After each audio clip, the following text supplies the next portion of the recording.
સુરેન્દ્રનગર જિલ્લા પુરવઠા વિભાગની વઢવાણ લખતર રોડ પર મોટી કાર્યવાહી, લાખોનો મુદ્દામાલ જપ્ત। કલેક્ટર શ્રીમતી કે.એસ. યાજ્ઞિકના માર્ગદર્શન હેઠળ જિલ્લા પુરવઠા અધિકારી એ.જી. ગજ્જરની ટીમે 46 કટ્ટા શંકાસ્પદ ચોખાનો જથ્થો અને વાહન સીઝ કર્યું।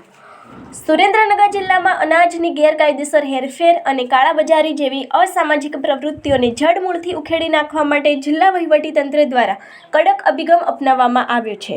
જિલ્લા કલેક્ટર શ્રીમતી કે.એસ. યાજ્ઞિકના સીધા માર્ગદર્શન હેઠળ પુરવઠા વિભાગ દ્વારા સતત મોનિટરિંગ અને તપાસની કાર્યવાહી હાથ ધરવામાં આવી રહી છે, જેના પરિણામ સ્વરૂપે ગતરોજ વઢવાણ લખતર રોડ પર આકસ્મિક તપાસ દરમિયાન લાખોની કિંમતનો શંકાસ્પદ અનાજનો જથ્થો ઝડપી પાડવામાં સફળતા મળી છે।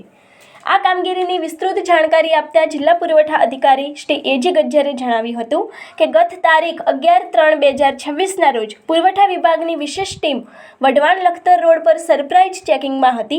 આ દરમિયાન યોગીરાજ પેટ્રોલિયમ અને ઝમર ગામ પાસે પસાર થઈ રહેલી એક લેલન પિકઅપ ગાડી નંબર GJ03BW7406 શંકાસ્પદ જણાતા તેને અટકાવવામાં આવી હતી। અધિકારીઓ દ્વારા વાહનની પ્રાથમિક તપાસ કરતા તેમાં અનાજનો મોટો જથ્થો ભરેલો હોવાનું માલુમ પડ્યું હતું। પુરવઠા વિભાગની ટીમ દ્વારા વાહન ચાલકની સઘન પૂછપરછ કરવામાં આવી હતી, પરંતુ તે અનાજના જથ્થાના વહન અંગે કોઈપણ પ્રકારની સત્તાવાર પરવાનગી, પાસ પરમિટ કે માન્ય બિલ રજૂ કરી શક્યો ન હતો। વહીવટીતંત્ર દ્વારા કરવામાં આવેલી ઝીણવટભરી તપાસમાં બહાર આવ્યું હતું કે ગાડીમાં કુલ 46 કટ્ટા ચોખા એટલે કે અંદાજે 2311.550 કિલોગ્રામ જેટલો જથ્થો કોઈપણ માન્ય આધાર પુરાવા વગર અનધિકૃત રીતે હેરફેર કરવામાં આવી રહ્યો હતો।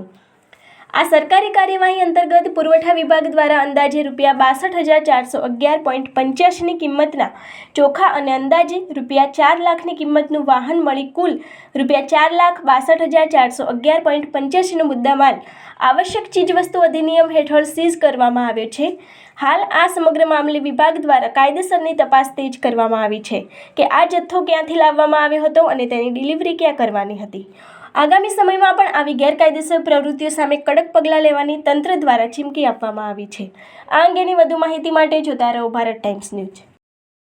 તારીખ 11 માર્ચ 2026ના રોજ માન્ય કલેક્ટર સાહેબ સુરેન્દ્રનગરના માર્ગદર્શન હેઠળ અમારી જિલ્લા પુરવઠા અધિકારી સુરેન્દ્રનગર અને ટીમ સાથે અમુ જ્યારે વઢવાણ લખતર રોડ પર ફેરણી દરમિયાન હતા તે સમયે સાંજના સમયે યોગીરાજ પેટ્રોલિયમ નજીક આકસ્મિક તપાસણી કરતા ઝમર ગામ પાસે અશોક લેલેન્ડ વાહન જેનો નંબર છે GJ03BW7406 આ વાહનમાં શંકાસ્પદ અનાજનો જથ્થો વહન થતો હોવાનું ધ્યાને આવે।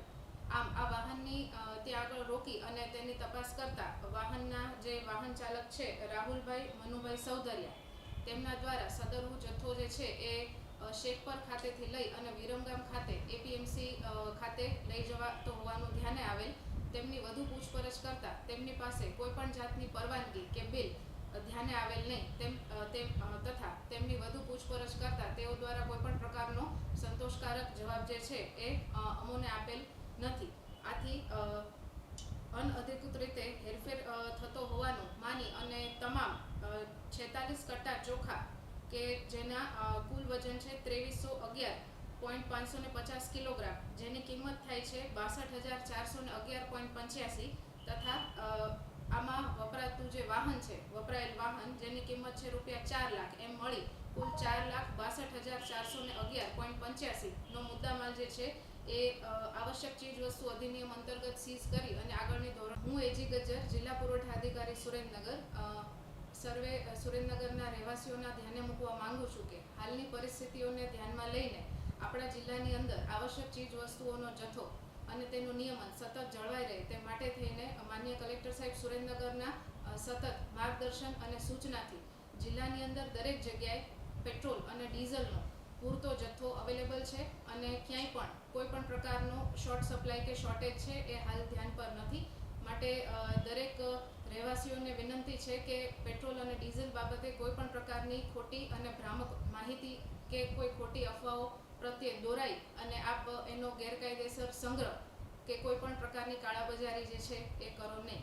સાથે જ હું આપને જણાવવા માંગુ છું કે જિલ્લાની અંદર ખાસ કરીને અત્યારે સરકારશ્રીની સૂચના અને માન્ય કલેક્ટર સાહેબની સૂચનાથી જે એલપીજીના ડોમેસ્ટિક હાઉસહોલ્ડ સપ્લાય છે એને હાલ પ્રાધાન્ય આપવામાં આવે છે અને સાથે સાથે district nodal officer gas agency અને સાથે સાથે જિલ્લાની તમામ ગેસ એજન્સીઓને પણ સૂચના આપવામાં આવી છે કે આપ સતત જે પોતાનો નિયમિત સ્ટોક છે એ જાળવી રાખો અને લોકોને કોઈ પણ પ્રકારની હાલાકી ન પડે એ પ્રમાણે એનું વિતરણ જે છે એ જિલ્લાની અંદર સતત જળવાયેલું રહે.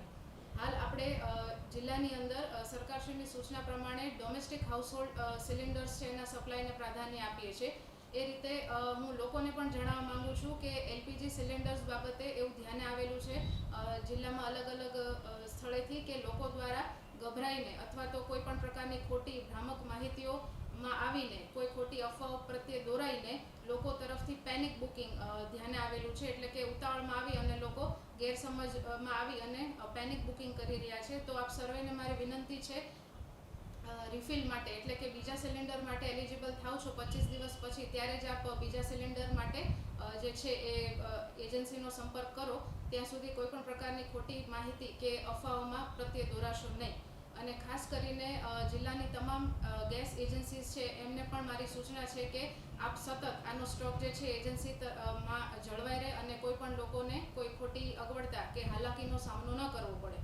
આ સાથે જ માન્ય કલેક્ટર સાહેબના સૂચનાથી અને એમના માર્ગદર્શન હેઠળ જિલ્લાના તમામ તાલુકાઓમાં મામલતદારશ્રી, નાયબ મામલતદારશ્રી તથા જિલ્લા પુરવઠા અધિકારીની ટીમ દ્વારા સતત ગેસ એજન્સીઝ અને અલગ અલગ સ્થળોએ જે છે એ ચેકિંગ હાથ ધરવામાં આવી રહ્યું છે. જેથી કરીને કોઈ પણ કાળાબજારી, સંગ્રહખોરી કે એવી કોઈ પણ ગેરકાયદેસર પ્રવૃત્તિ છે એ આચરે નહીં એવી અત્રેથી સૂચના છે.